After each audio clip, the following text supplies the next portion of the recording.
jajeng ayo tak kasih mlebu kedaton pun mulya ate jajeng Prabu Jawardhani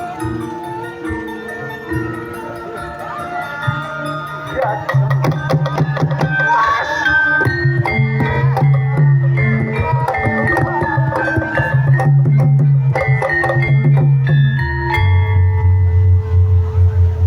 Turipun Sang Prabu jebul sing tak gandeng sing tak gandrung kawit mau jebul dapurmu ampal ragu wah iki yo patih karo Nayaka ora ngemutne ratu Gustine kang lagi nandang kuyung kula aturi kemut Sang Prabu jenengan boten jahat ratun kula aturi kemut kok kemut kleru wes kabeh ratu kula aturi Sang Prabu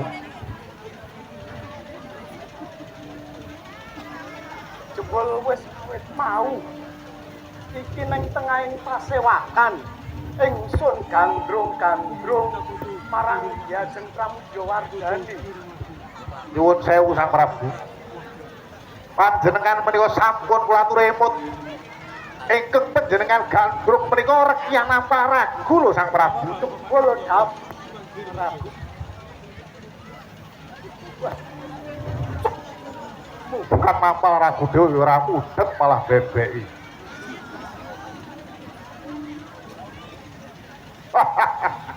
genah Hyajeng Prabu Jawardhani kang ayu tulis yo saka Medang Matriya mekaten nyuwun sewu Sang Prabu kula kawit kala wingawu ningali paduka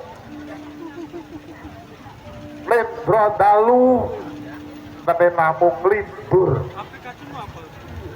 menawi ngenjang namung mirsani HP kemawon mesame sepi ambak kula nika mangertos yo ora ngelingne indek kowe panjenengan menika Ratu Gong Binatara dados lingset kalian kawula melang panjenengan menika kados semekaten kok mang matur kalian Nalaka menika Sang Prabu njur nek aku Nayaka njur lan apa panjenengan menika gadahi patih Duntala kian ampal ragu miyah Kian Balirang pedah menapa sampeyan gadah patih ingkang sekti mandraguna bebasan ini blorong wedi kalih kula lho aku percaya wong pocolananmu ya mung ngono yo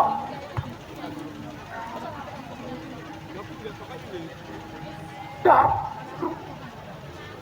Apa kok ora? Kok kowe malah arep goleke nyang kredek iki karepmu kepiye to amal ragu? Ratu Gustimu ki ratu Binatara undang kaunang-unang kok ratu goleke nyang kredek. Nun sewu Kanjeng. Kami nggih kathah menika para LC menika. Duwe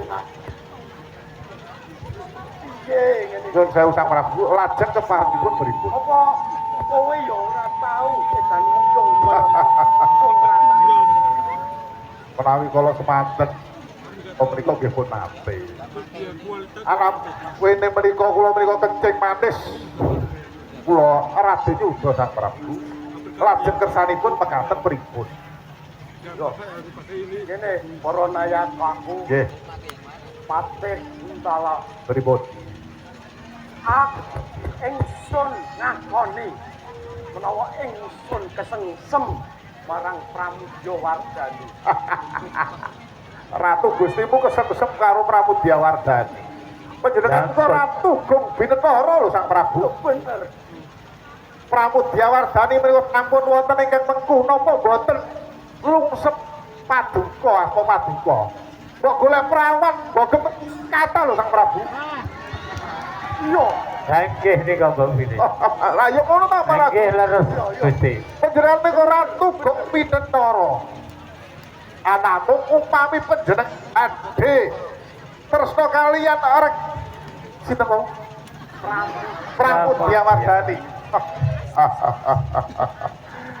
Kiras pantes gelar jajan panjenengan Ratu Gong Binetara menang ngepok-pok bunane para kawula menang gelar jajahan bebasan Surya Kembar Sang Prabu lamun ing Medang Matriaman boten rikih paduka menika bakli lho Sang Prabu kathah nayaka praja menika sampun padha suwita kaliyan Medang Matriaman wong padha suwita yang Medang Matriaman panjenengan bakal rikih lho Sang Prabu banjur kurange abaya diri loka iki oh lah karep kula ngoten sampeyan kula man dawuh kalih kula sepinten banggane Medang Matriaman kalamun Sot Patih Buntala panjenengan dawuh kalih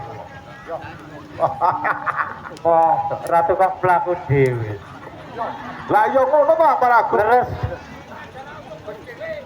bener bener kandamu Kakang Patih nuwun inggih kedadean iki nggih ing kan uyung marang Dyajeng Pramudawardhani bakal ingsun anggo pancatan gebak perang Medang Matriaman mekaten ingsun rebut Pramudawardhani lan ingsun rebut panguasane Rake Pikatan yo dewu menika panajeng panjenengan bener Medang Matriaman menika Rake Pikatan menika ora namung saking pidak pedaraan tegese wong cilik bener ing sakawit ingsun ora sarujuk menawa Medang Matriaman iku panguasane dilungguhi karo Rake Pikatan namung nyuwun sewu Sang Prabu ya Pramudawardhani menika tesih anak turunan paduka menika pripun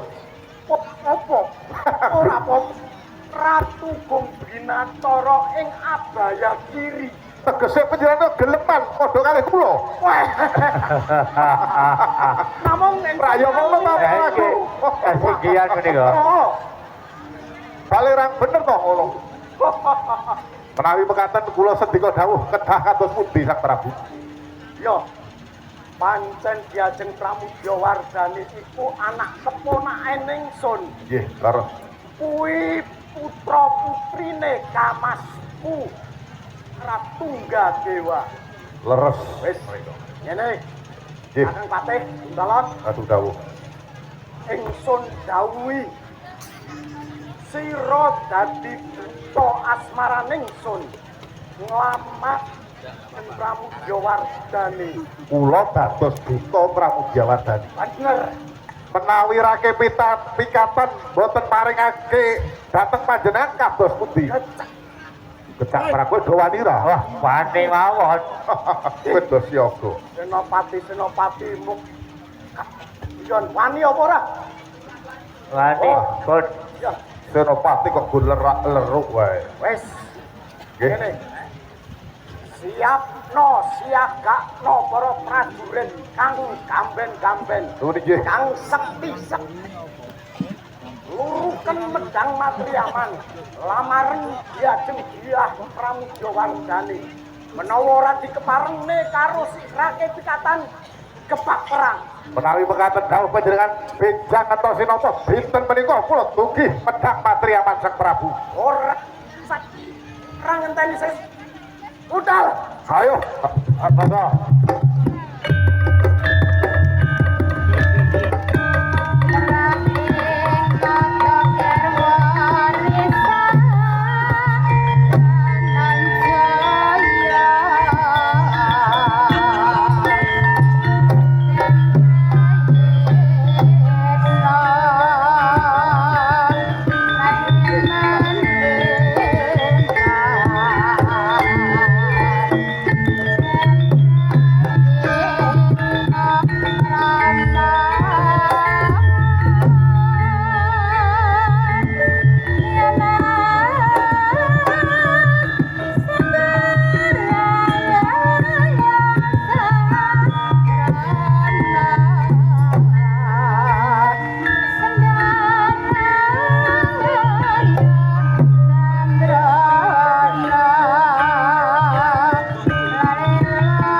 Padha rahayu swanira marang ngarsane ingsun rakyat Pati.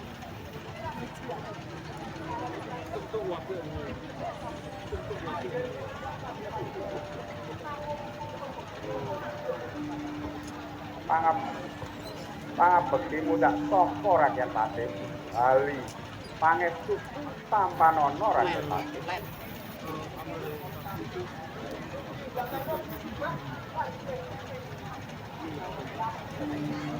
Kepenakno anggonmu marak suwanana ngarsane ingsun rakyat Pati.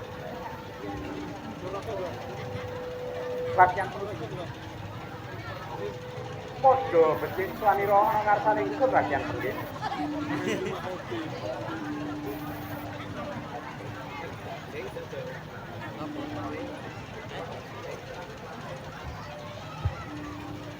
Pangabektimu ndak tampa rakyat Pati.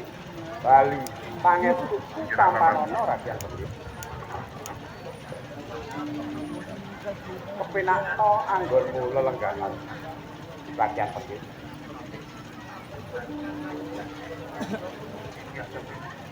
Diajeng Pramugyawarga. Lelamu rak ana kekurangan sawijining apa to dia?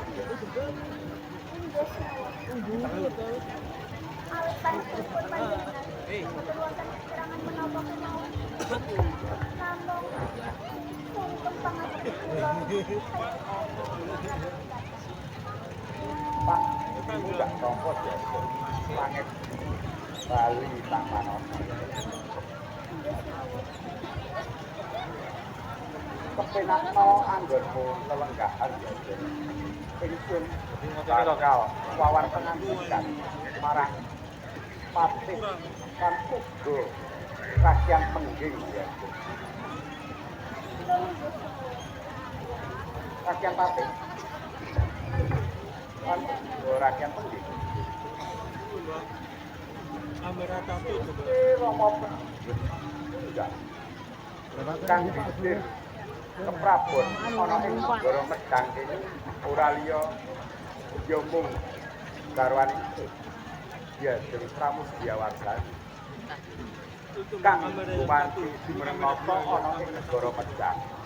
Nanging ya Dewi Pramugyawarga matrahake panguwasane marang ingsun karana garwane ya Dewi Pramugyawarga iki rakyat Pati.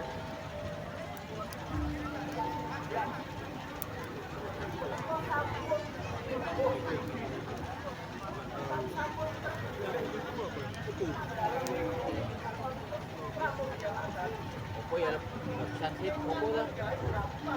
Opo lah. Opo lah. Kan kualitas opo paling. Ketegangan api. Telah panarimo marang sira. Rakyat Pati. Nalika gauku kalawan Diajeng Pramugyawarga beda lan kabeh. Mulane semune ana kang Pati.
Jeneng nira Gak khusus untuk Sego, Sawego, ing Jati rakyat penting.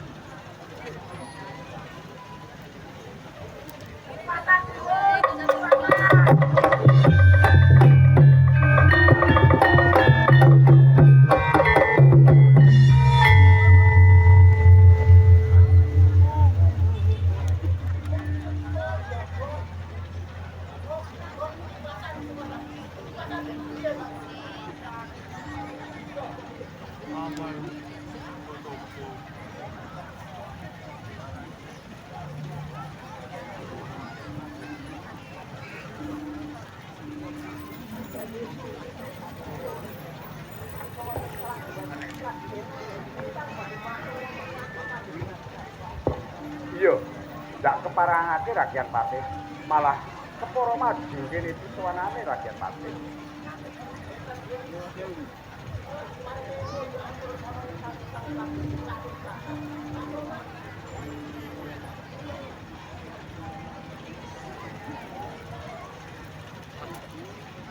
Kepiye prajurit?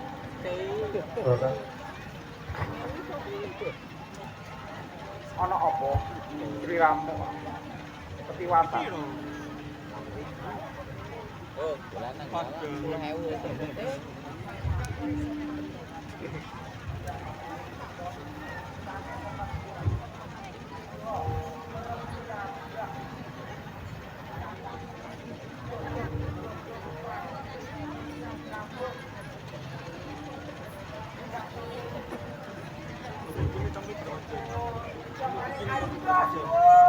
Dadi ana prajurit tumuju ana ing negara Medang kene wis siaga perang ana prajurit. Banjur manut panjulumu. Saka ngendi prajurit iku? Prajurit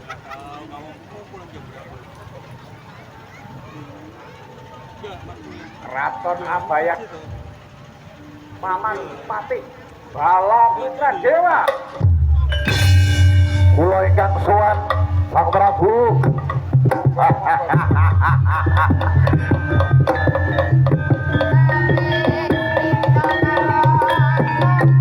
Apa kok kaya tempe?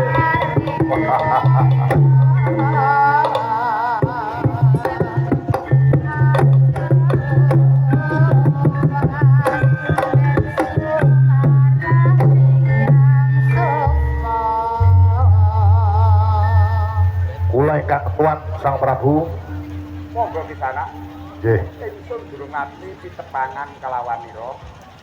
Kok asmanira lan uga saka ngendi? Kudune wis pirsa carane nata mik niku sampeyan panjenengan pun pirsa Gusti. Nyuwun sewu Sang Prabu. Iya. Kula menika abdi saking Abayagiri Loka. Kudune jenengan nitik srempang kula menika pun pirsa lho, menika Mas. Mas Bret. Kula abdinipun saking Abayagiri Loka, kula menika Patih Buntala utawi Patih Untala. Menika rekian nampal ragu kalih Pak apal balerang ra.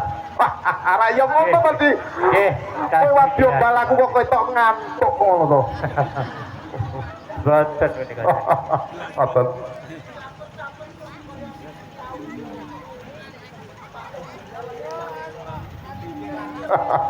Panjenengan itu sinten? Pangcerake mikir riyen panjenengan, pangeten nggih. Nah, panjenengan itu sinten? Nggih.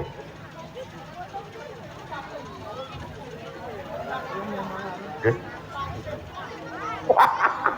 Patih ngene iki.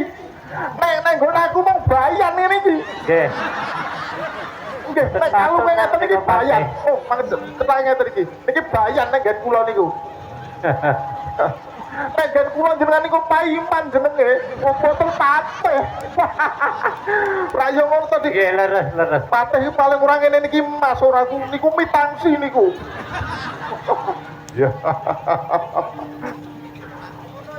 Nggih. Ngeten Sang Patih. Kula menika perlune kalih Sang Prabu boten kalih patih. Nggih, boten kalih panjenengan. Ora yo ngono ta Pak Ragu. Aja mung ngantuk. Ya. Iya betul. Lah, kowe Ratu Gung Binetara Medang Matriaman kondang kalau kok milih bayan kok kaya ngene. Jenengan mangjol ijol gelange sing emas. Engsi ngoten niku. Girang piantun, Bos.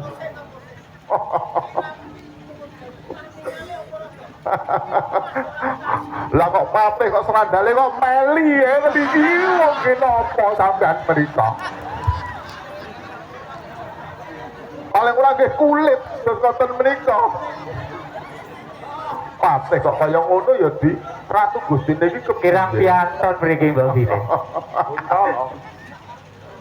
Kula arep matur karo Ratu Gusti boten matur kalih patih. Nyuwun sewu lho Sang Prabu. Nggih. Apa kersane Paman Bala Putra Dewa? Nggih. Sira Gundala. Nyuwun sewu. Kula ingkang sepisan mertinjo wonten Medang Matriaman mriku. Medang Matriaman Panyayah sak menika kawentar. Ngantos dumugi wonten Abayagiri Loka. Ngantos dumugi nggih kula Sang Prabu. Bebasan Nayaka wonten Abayagiri Loka kathah ingkang suwita wonten mriki kula menika. Bahasa Indonesiane tanda tanya. Ya tahu nggih. Kula kuwe kawilujengan panjenengan miwah kuwe wonten ing Medang Matriaman menika. Ingkang sepisan menika. Kaping kalihipun paduka sampun mirsa Ratu Gusti kula nenggih. Wis dereng sampeyan Ratu Gusti kula. Sinten gal? Bala Putra Dewa Ratu Gung Binetara kondang pelih-pelih patihe. Kondang patihe asline kalih ratune niku. Nah. Wedi kalih kula. Yo dewe. Ing samangke Ratu Gusti kula sampun kondang kawentar antawis Medang Matriaman kalih Abayagiri Loka. Anamung Ratu Gusti kula menika rak tasih legan. Legan pirsa sampeyan. Legan kuwi ngerti ra? Pirsa kedahipun. Ratu Gusti kula kesandung ing wuyung kasripeting brata ngantos dugi menika. Tegesipun tasih legan. Ratu gedhe dhuwur kondang kok mesti regan. Pelih-pelih Medang Matriaman kalih Abayagiri Loka menika bebasan dina milya. Mriki nggih kondang, mriki nggih kondang. Anamung wonten mriki menika kok abdi panjenengan penting slampir nggih. Anduk-anduk sing slampir kraton kondang kok anduk-anduk penting slampir ngono kae. Ratu Gusti kula dongeng wuyung kasripeting brata kula dugi mriki dadya duta asmara. Kula ngebon-ebon enjang ajet Jawa sonten pengin ngerakenaken balung kang pisah daging angrekeng Ratu Gusti kula saking Abayagiri Loka. Nakaraken wiji lestari prih lestari wonten ing alam donya menika. Kula dadi duta asmara Sang Prabu nyuwun sewu. Kula mboten nampa kalih patih Prabu.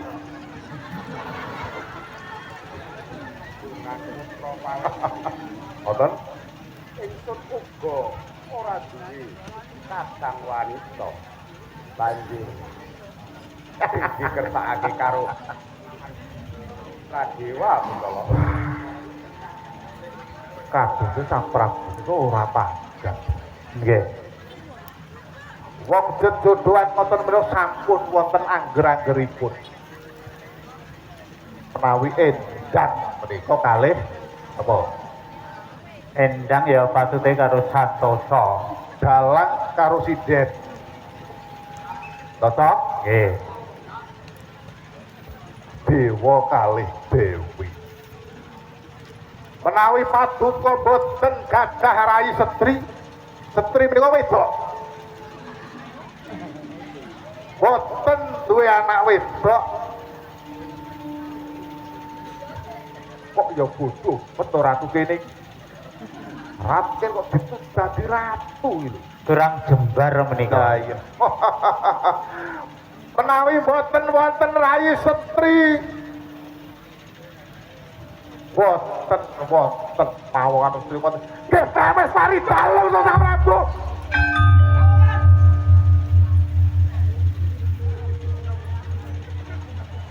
Nek miturut lingguhmu kowe mung nang isor. Tegese kowe mung wong cilik. Kowe sapa?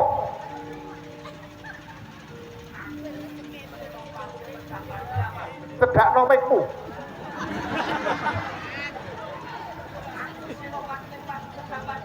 Hah? Sing ngarani kowe kernet sapa? Kowe udu kernet to? Oh. Wah, medang Matriaman, patih kaya ngene meneh-meneh lungguhmu. Lah rumangsaku Ratu Gusti kok ngukire loro iki lho. Kowe iki sapa? Mboten kompen menika. Oh, iki to. Wis kondang kawentar medang Matriaman ngiku jago. Pegeki iki ora seboto karo nenggon Facebook. Bareng kasunyatane mung gedhe samene. Alah. Wong cilik kok. Sak tuku ireng namongan. Kowe iki rekian penggeng to? Mulakno lingguhmu ning isor rumangsaku batur.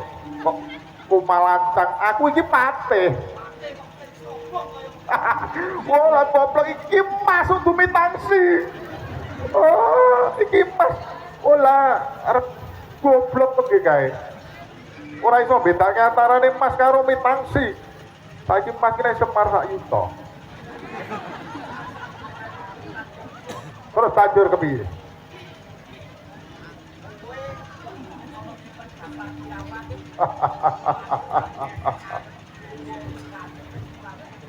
Banjur karepmu sayep boro, kok sing nutuke kowe, kudune aku sayep boro, kok kowe sing boro.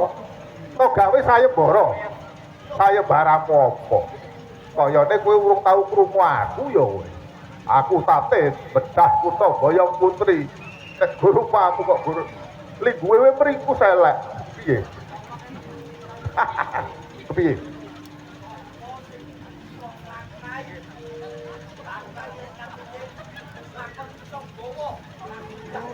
Jembar ning alun-alun aja mung ning kene. Ayo, diajangi nang Ayo, bareng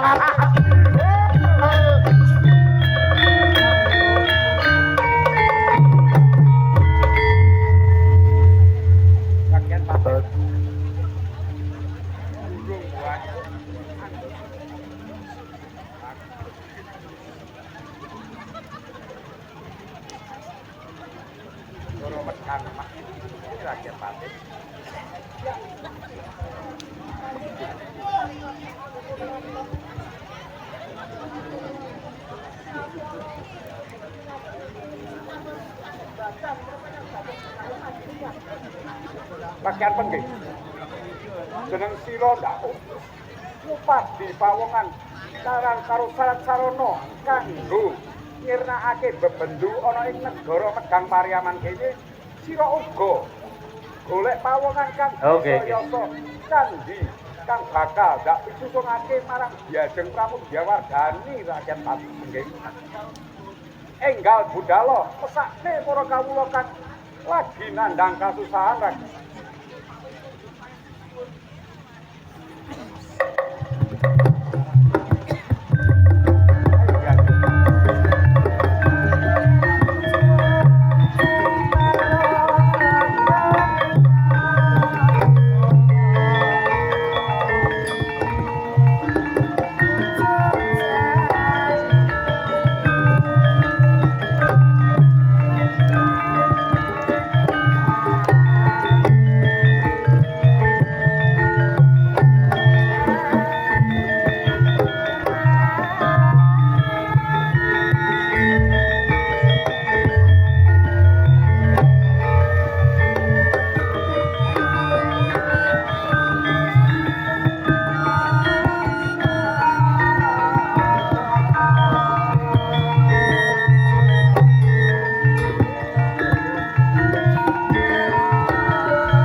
apik Mandara gejegan.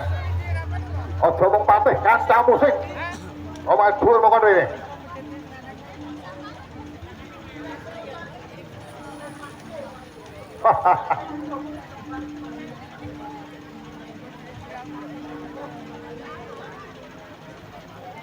Kula wawuh matur kalian panjenengan.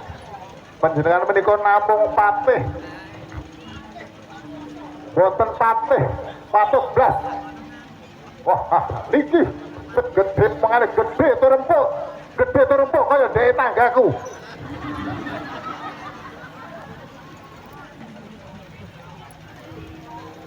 Cangklak sak during sak dure apa? Tegak. Pamuk panen jajalanat iblis membawa menung bajing mlayu wae tak uyak kecekel. Rumangsane bajing apa ngono? Wong nonton. Padahal bajing mlayu tak uyak. Sing sesumbar karo aku mung penggih. Nek patih tak entengke. Kowe to sing jenenge penggih terus bajur kepriye? Kowe jeleh nyawang soroting srengenge. Madukara disoting.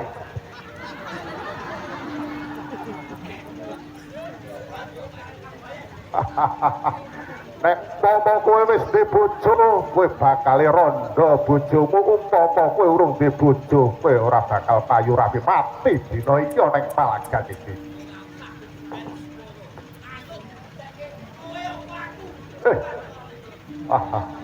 Bakal tak suwanke Kang Bathara Yama dina iki tugel mlebu dinan. Aduh.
Sas.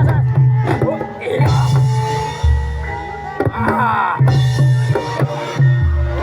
Iya.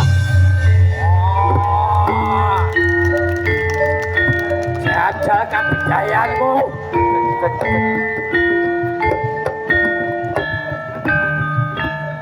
Monggo ayo maju. Wanita prajurit. Ayo.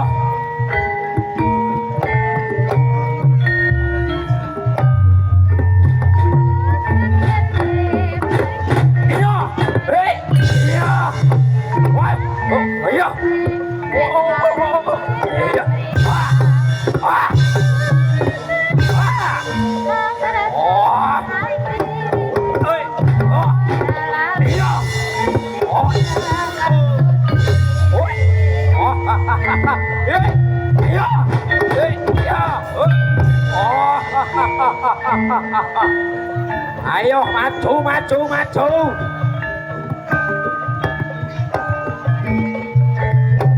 Oi, iya.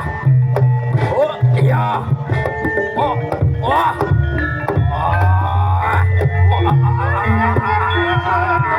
Oi.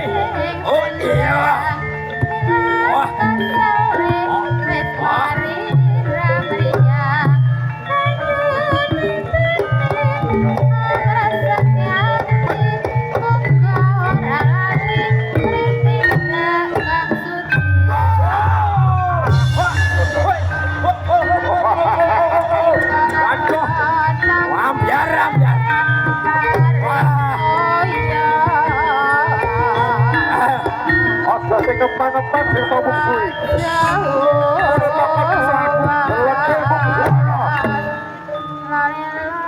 subur karo peri.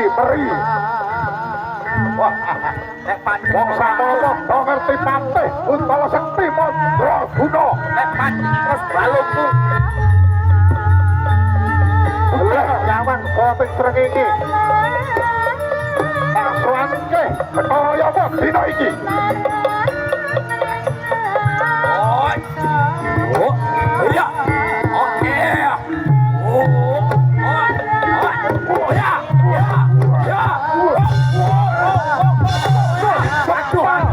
aduh Wasikul. kok semono Lho dikeploki aku ngene iki.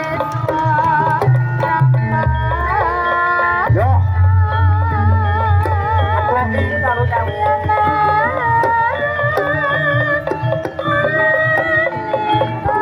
sing saka lakon foto ulumu dirata dina iki. oh iya ayo mikir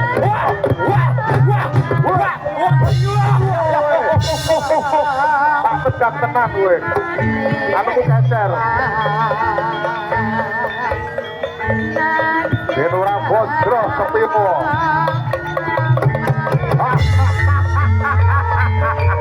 Hei! ayo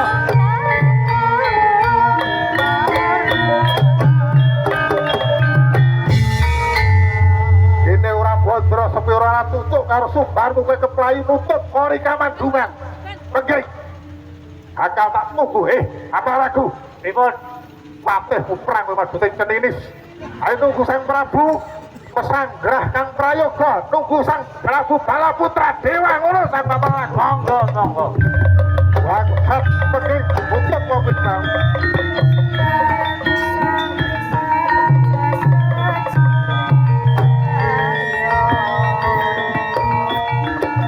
wah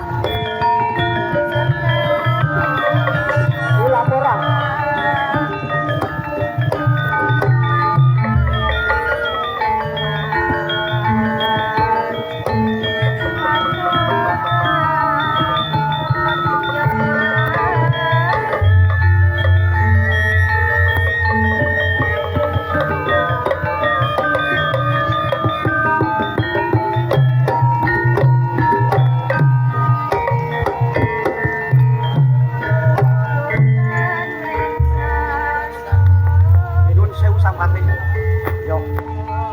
padaratan peperangan pabaratan kula saha Wadyabala prajurit saking Medang Matriaman tawon. Oke.